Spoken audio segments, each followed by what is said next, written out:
สบายดีมื้อนี้มาพบกับไอ้น้องญี่ปุ่นคนญี่ปุ่นสาวนุ่มเนาะอันนี้ซื้อมาจากไหนเนาะこいつカスヘッドヤクユナンパパน้ำประปาอันนี้เด้こいつシンヘッドヤクユサムสาวนุ่มนี่เด้ ไปซื้อดีมาล่ะเฮ็ดเรียกยือคเนคชกรรม กสิกรรมเนาะอันอยากถามว่าอันพ่อแม่ภาษาญี่ปุ่นว่าจังไดพ่อแม่ パパママโอ้ว่าคือภาษาจีนเลยเนาะ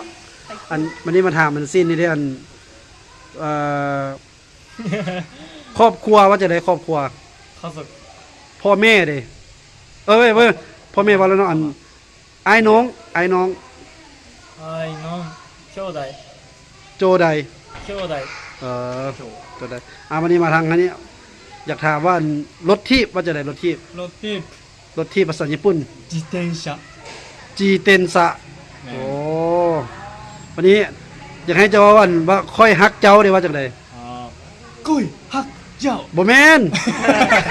เว้าภาษาญี่ปุ่นว่าภาษาญี่ปุ่น I love you ภาษาญี่ปุ่นเด้ 大好きไดสกี 大好きแม่นบ่ メンバーメンメンメンメン ครับบ่แม่นนี่ญี่ปุ่นก็จะเบิ่งเอาหัวควันเด้เอาเจ้าบันอีกบัดนึงถ่ายอีกบัดนึงอันมีแฟนแล้วบ่มีแล้วเนาะมีแฟนแล้วบ่お母ちゃんお母ちゃんおい長いよนี่เด้อซะนะ อ๋อเป็นหยัง มีแฟนแล้วบ่ อ๋อ